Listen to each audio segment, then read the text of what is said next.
पिछले वीडियो में आप लोगों को ये बताया गया था कि टाइप 2 डायबिटीज़ में या डायबिटीज़ में टाइप 1 हो चाहे टाइप 2 हो, उसमें किस तरीके से किसी भी डायबिटिक पेशेंट के नाखून ख़राब हो जाते हैं और उस नाखून ख़राब होने की स्थिति क्या क्या होती है और किन समस्याओं से गुजरना पड़ता है। दोस्तों नमस्कार, मैं हूं डॉक्टर ओम प्रकाश सिंह। आप सुन रहे हैं डायबिटीज रिवर्सल फूड चैनल। इसमें जो डायबिटीज रिवर्सल फूड हमारा है, इसमें सबसे बड़ी विशेषता यह है कि इसमें केवल 5% कार्बोहाइड्रेट है और 20% प्रोटीन है और 75% फैट है। इसकी वजह से इसका जो ग्लाइसेमिक लोड है वो केवल 5 है और ग्लाइसेमिक इंडेक्स भी कम है, तो टाइप 2 डायबिटीज़ को तेज़ी के साथ ये नॉर्मल कर देता है। टाइप 1 डायबिटीज़ वालों को क्या होता है, जब ये फूड खाते हैं तो धीरे धीरे टाइप 1 को टाइप 2 में कन्वर्ट हो जाता है और इंसुलिन लगना बंद हो जाता है। धीरे धीरे वो भी ठीक होने लगते हैं। जब ये खून पतला हो जाता है तो अन्य बीमारियों में क्या लाभ करता है, कार्बोहाइड्रेट कम होने की वजह से मोटापा अपने आप ठीक हो जाता है, हार्ट की प्रॉब्लम अपने आप स्वतः ठीक हो जाती है, ब्लड प्रेशर की गोलियाँ बंद हो जाती हैं, किडनी जो है अपने आप रिवर्स होने लगता है। इसकी एक खासियत है और जो डायबिटीज़ से कॉम्प्लिकेशन होते हैं उनको ये स्वतः ठीक करता है। इसमें किसी चीज़ की औषधि की आवश्यकता नहीं पड़ती है। इसमें क्या होता है कि जो हमारे वीडियोज़ हैं एक सारे के सारे एक सीक्वेंस में पड़े हुए हैं। जो व्यक्ति इनको लगातार नंबरवार बार बार देखेगा उसको नॉलेज इतना ज़्यादा हो जाएगा कि नॉलेज और डिसिप्लिन कि उसकी वजह से वो अपनी शुगर को स्वतः ही रिवर्स करना शुरू कर देगा। और शुगर को रिवर्स करना कोई आसान काम नहीं है। ये तुम्हारे ही ऊपर डिपेंड करता है कि अपने ऊपर ही बंदूक रख करके फायर करनी हो, कितना परहेज करना है, किस तरह से शुगर को रिवर्स करना है। और जब शुगर रिवर्स हो जाती है तो आप चिंता मुक्त हो जाते हैं। इसमें कोई दो राय नहीं है। इसके लिए आपको क्या करना है कि डायबिटीज़ को रिवर्स करने के लिए हमारा डायबिटीज रिवर्सल फूड आपको 2 बार खाना है, एक 11 बजे और शाम को 7 बजे। इसके साथ में अन्य दवाइयाँ भी दी जा सकती हैं। हमारे डिस्क्रिप्शन बॉक्स में टेलीफोन नंबर पड़े हुए हैं, इन पर आप ऑनलाइन फूड को मंगा सकते हैं, अपनी शुगर को रिवर्स कर सकते हैं। और बहुत से लोग मंगाते हैं, ये सब तेज़ी के साथ उनके यहाँ पहुँच जाते हैं। हिंदुस्तान के पूरे विश्व में इसको पहुँचने में 3 से 4 दिन का समय लगता है और ऑनलाइन वो फूड वहाँ तक पहुँच जाता है। खाने का तरीका आप ऑनलाइन पर पूछ सकते हैं, कैसे खाया जाता है, कैसे रहा जाता है, तो डायबिटीज़ ये रिवर्स हो जाती है। एलोपैथ में डायबिटीज रिवर्स होने का कोई प्रोसेस नहीं है। अगर आप लोगों ने ध्यान से इसको सुना होगा तो ये जानकारी ज़रूर आ गई होगी कि डायबिटीज़ को रिवर्स करना कितना आसान काम हो गया है इस फूड की खोज करने की वजह से। यदि आप लगातार मेरे चैनल को सुन रहे हैं तो इसमें आपको वीडियो को लाइक करें, शेयर करें, सब्सक्राइब करें और शेयर ज़रूर करिए। कमेंट में जा करके कमेंट बॉक्स में कमेंट करिए, जिससे कुछ चीज़ें जो रह जाती हैं उनको नए सिरे से इसमें जोड़ा जा सकता है। आज हमारा मिशन है, हम आपको ये बताना चाहते हैं कि टाइप 2 डायबिटीज़ या डायबिटीज़ के पेशेंट को जब कहीं कट जाता है तो घाव उनका देर में क्यों भरता है और नॉर्मल व्यक्ति का क्यों जल्दी भर जाता है। ये भी एक समस्या जानने वाली है। मान लीजिए कोई नॉर्मल व्यक्ति है, उसका कहीं से घाव कट गया, खुल गया, हाथ कटा हुआ है, तो आप समझो कि उसके वहाँ पर जहाँ पर घाव है, जिस तरह से बम्बार्डमेंट होता है, एक तरह से बम उसके अंदर चला गया, बम्बार्डमेंट हो गया। क्योंकि वेस्कुलरीज जितनी हैं, आर्टरीज और वेंस हैं, वो सब कट जाती हैं, रास्ता खुल जाता है। बैक्टीरिया, वायरस, फंगस, ये जितने हैं सब अंदर के प्रवेश करते हैं और इन्फेक्शन को बढ़ा देते हैं।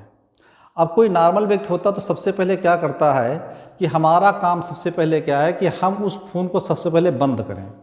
बंद करने का तरीका क्या है कि एक कोआगुलेशन थ्योरी होती है। जब हमारी बॉडी में कोई डिजीज नहीं होती है, खून पतला होता है, तो आरबीसी और प्लेटलेट ले करके वो स्वयं तेज़ी के साथ दौड़ता है। दौड़ने के बाद वो कोआगुलेशन थ्योरी में जा करके उसको थक्का को बंद कर देता है। खून का बहना वहाँ से बंद होने लगता है। अब क्योंकि रास्ता खुला हुआ है, जब रास्ता खुला है तो बैक्टीरिया और वायरस जाएंगे।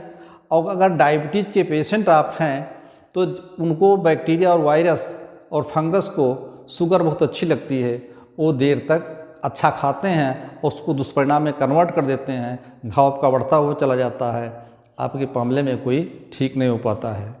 फिर जो तीसरी प्रक्रिया इसमें होती है रीवेस्कुलराइजेशन होता है।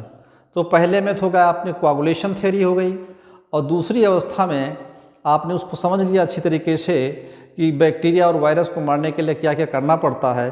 तो ब्लड जो है आरबीसी लेके जाता है, प्लेटें जाती हैं, और उसके साथ साथ डब्ल्यूबीसी जाता है। डब्ल्यूबीसी एक तरह से सिपाही है जो फायरिंग करता है।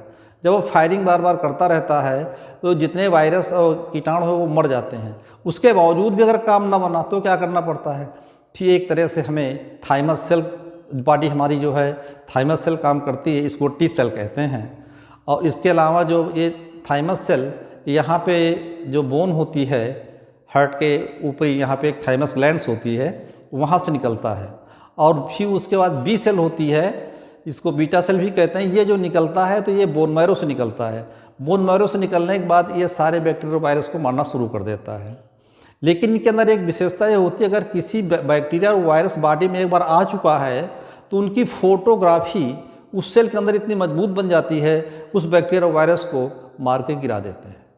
अब तीसरी प्रक्रिया जो रीवेस्कुलराइजेशन होता है, टूट फूट हो गया है तो जो नसें कट पिट गई हैं वो रिपेयर होने लगती हैं।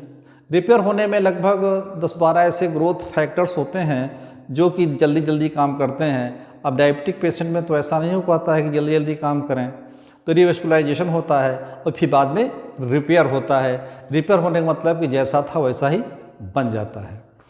अब जो है डायबिटीज पेशेंट में क्या होता है कि ब्लड के अंदर शुगर की मात्रा ज़्यादा हो जाती है तो प्रोटीन से वो मिल करके चिपचिपा हो जाता है, उसकी गति धीमी हो जाती है। जब गति धीमी हो जाएगी तो उसका जहाँ पे घाव है कोआगुलेशन ही उसका देर में होगा, थक्का नहीं बनेगा।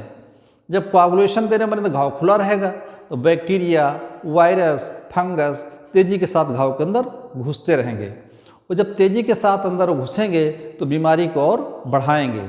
उसके बढ़ाने से घाव बढ़ता जाता है और बीमारियां ठीक नहीं होती हैं। और जब वो मामला बिगड़ जाता है, एक बार रिवेस्कुलराइजेशन ख़त्म हो जाता है, रिपेयरिंग सिस्टम ही खराब होता है, फिर वो घाव धीरे धीरे बढ़ने लगता है। अब इसका जो है सबसे एक सिंपल तरीका, और ज़्यादा अगर लापरवाही की जाए तो चूँकि खून आपका गाढ़ा हो चुका है, वो ब्लड पैर में नीचे की ओर जाने में धीरे धीरे ऑक्सीजन को नहीं ले जाता है। नेल्स आपके काले पड़ जाएंगे, पैर काला पड़ जाएगा। जहाँ तक काला हो जाएगा वहाँ समझो ऑक्सीजन नहीं जा रही है, तो मजबूरी में उसको डॉक्टर लोग काट के बाहर निकाल देते हैं, पूरी बॉडी में वो फैल जाएगा।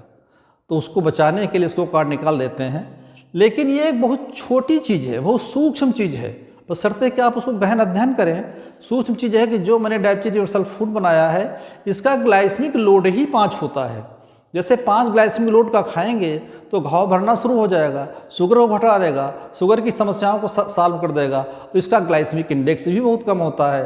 तो जब ग्लाइसेमिक लोड और ग्लाइसेमिक इंडेक्स ही कम है तो शुगर की बीमारी रहेगी ही नहीं। तो जब बीमारी नहीं रहेगी तो अपने आप ठीक हो जाएगा, ना रहेगा बाँस न बजेगी बाँसुरी। इसलिए इस फूड की मैं संतुति करता हूँ कि डायबिटीज रिवर्सल फूड में, जिसमें कि केवल ग्लाइसेमिक लोड 5 है और ग्लाइसेमिक इंडेक्स कम है, इसका आप सेवन करें। और कोई समस्या हो इसको बार बार आप पूछें, आपका पूरा का पूरा स्वास्थ्य लाभ को गहन करें। दोस्तों नमस्कार, अगले वीडियो में हम फिर मिलेंगे।